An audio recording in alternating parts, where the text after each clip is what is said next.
नमस्ते कक्षा 8 के सभी बच्चों, मेरा नाम है प्रसाद और सभी का आज की इस गणित की क्लास में मैं स्वागत करता हूं। और आज की इस गणित की क्लास में हम प्रत्यक्ष और विलोम अनुपात के बारे में कुछ जानकारी हासिल करेंगे। सो बिना किसी एक क्षण गवाए आज के वीडियो में शुरुआत करते हैं। परिचय। ऋतिक ने अपने और अपने दोस्त के लिए कॉफी बनाई। उसने 100 मिलीलीटर पानी, 2 चम्मच चीनी, 2 चम्मच कॉफी पाउडर और 100 मिलीलीटर दूध इस्तेमाल किया। अगर उसे 10 व्यक्तियों के लिए कॉफी बनानी हो तो हर सामग्री की कितनी मात्रा में आवश्यकता होगी? यदि हर सामग्री को 5 से गुणा करें तो वो 10 व्यक्तियों के लिए कॉफी बना सकता है। इसी तरह की स्थितियां हमारे सामने भी आती हैं, जिनमें हम देखते हैं कि एक की मात्रा में अंतर से दूसरे की मात्रा में अंतर पड़ता है। उदाहरण के लिए, अगर खरीदी गई किताबों की संख्या बढ़ती है तो उनकी कुल कीमत भी बढ़ जाती है। आप जितनी अधिक कसरत करते हैं उतने ही सुडौल हो जाते हैं। उद्देश्य। इस पाठ के अंत में आप निम्न करने में सक्षम हो जाएंगे: भिन्नता की अवधारणा पर चर्चा करना, समानुपात को परिभाषित करना, प्रत्यक्ष भिन्नता के अंतर्गत समस्याएं सुलझाना, विलोम अनुपात को पहचानना, विलोम अनुपात के अंतर्गत समस्याओं का मूल्यांकन करना। समानुपात। यदि 1 लीटर दूध की कीमत 9 रुपए है तो 5 लीटर दूध की कीमत क्या होगी? जवाब है 45 रुपए। इसी प्रकार हम 7 लीटर या 9 लीटर दूध की कीमत निकाल सकते हैं। यदि दूध के लीटर बढ़ते हैं तो कीमत भी इस तरह बढ़ती है कि अनुपात स्थिर रहता है। उदाहरण, मान लो एक जीप 4 लीटर पेट्रोल में 50 किलोमीटर चलती है तो 8 लीटर में कितना चलेगी? उत्तर है 100 किलोमीटर।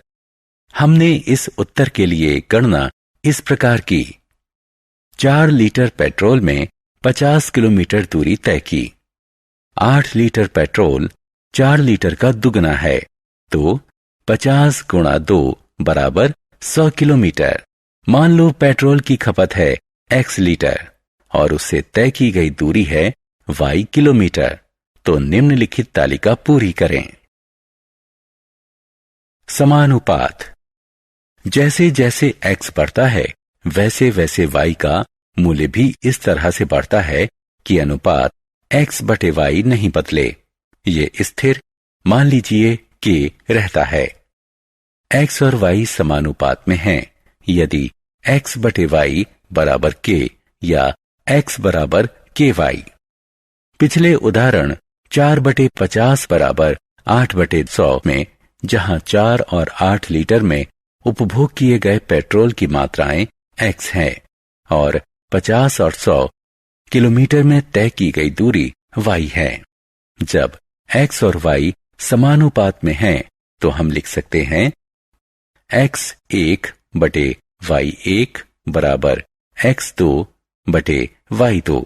y1 y2 घटा y के मूल्य हैं जो क्रमशः x1 x2 के अनुपात में हैं।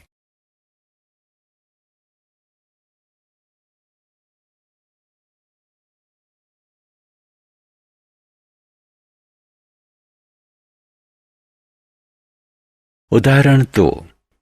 50 मीटर ऊंची एक मीनार की 35 मीटर लंबी परछाई पड़ती है, तो समान परिस्थितियों में उस प्रकाश स्तंभ की ऊंचाई क्या होगी जिसकी 45 मीटर लंबी परछाई पड़ती है? हल। मान लीजिए प्रकाश स्तंभ की ऊंचाई है x मीटर। हम तालिका बनाते हैं जैसे कि नीचे दिखाई गई है। ऊंचाई जितनी अधिक होगी परछाई उतनी ही लंबी होगी, इसलिए ये हुआ समानुपात। हम निम्नलिखित संबंध अपनाएंगे। प्रकाश स्तंभ की ऊंचाई है 64.2 मीटर। यह संबंध इस प्रकार लिखा जा सकता है: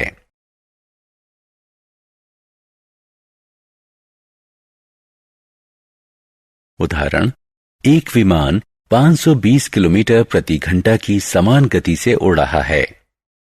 45 मिनट में वो कितनी दूरी तय करेगा? 500 किलोमीटर की दूरी तय करने में उसे कितना समय लगेगा? हल: मान लीजिए 45 मिनट में तय की गई दूरी x किलोमीटर और 500 किलोमीटर की दूरी तय करने में लगा समय y मिनट है। चूंकि गति समान है, इसलिए तय की गई दूरी समय के समानुपात में होगी। यहां x बराबर 390 किलोमीटर मिलेगा। एक विमान 45 मिनट में 390 किलोमीटर की दूरी तय करता है।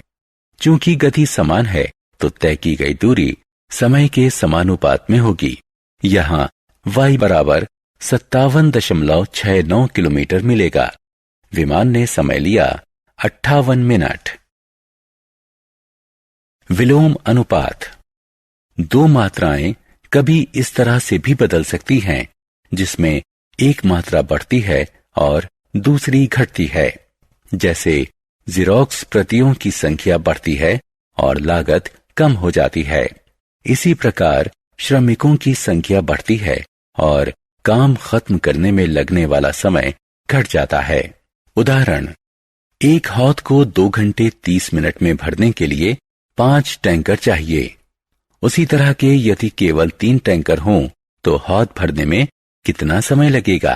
टैंकर जितने कम होंगे, हौद भरने में समय उतना अधिक लगेगा।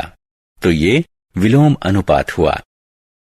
इस तरह 3 टैंकरों को हौद भरने में लगे 4 घंटे और 10 मिनट। विलोम अनुपात: उदाहरण: एक कक्षा में 30 छात्र हैं। उनके लिए 18 मेजों की जरूरत है।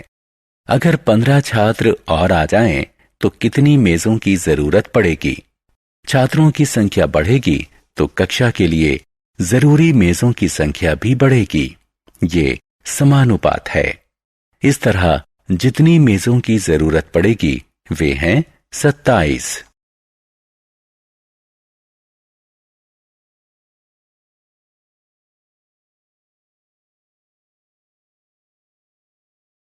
सारांश: आइए हमने जो कुछ सीखा है उसे संक्षेप में दोहराएं। अगर दो राशियां x और y इस तरह एक साथ बढ़ती घटती हैं कि उनके समकक्ष मूल्यों का अनुपात स्थिर रहे, तो वो समानुपात में मानी जाती हैं। अगर x बटा y बराबर k है, यहाँ k सम संख्या है, तो कहा जाएगा x और y समानुपात में बदलते हैं। ऐसे मामले में यदि y के मूल्य y1, y2 है, जो क्रमशः x की x1 और x2 के मूल्य के समकक्ष है, तो x1 बटा y1 बराबर x2 बटा y2। दो राशियां x और y विलोम अनुपातिक कही जाती हैं। अगर x में वृद्धि होने से y में अनुपातिक गिरावट और इसके विपरीत भी इस तरह आती हो कि उनके समकक्ष मूल्यों का परिणाम स्थिर रहे, अर्थात अगर xy बराबर k है, तो कहा जाता है कि x और y में विलोम अनुपातिक बदलाव होता है। इस स्थिति में यदि y1, y2, y के मूल्य हैं जो क्रमशः x के मूल्य x1, x2 के समकक्ष हैं, तो x1, y1 बराबर x2, y2 या x1 बटा x2 बराबर y2 बटा y1। आप सभी बच्चों का तहे दिल से धन्यवाद इस वीडियो को फिर से एक बार देखने के लिए। आप सभी से उम्मीद है कि आप इस वीडियो को लाइक करोगे, इस वीडियो की लिंक आपके दोस्त के साथ शेयर करोगे, हमारे यूट्यूब चैनल को सब्सक्राइब करोगे। अगर आप एक बच्चे के माता पिता है तो आपसे उम्मीद है कि आप प्ले स्टोर से जाकर DA2 अकेडमी का ऐप डाउनलोड करोगे, ताकि वहाँ पर आपको सारे के सारे वीडियोज़ एक जगह पर एक प्लेटफॉर्म पर मिल सके। अधिक जानकारी के लिए डिस्क्रिप्शन में लिंक दी हुई है, आप वो चेक कर सकते हो। आप सभी का फिर से एक बार धन्यवाद इस वीडियो को देखने के लिए। तब तक के लिए देखते रहे हमारे YouTube channel DA2 academy. Stay connected. मिलते हैं नेक्स्ट वीडियो में।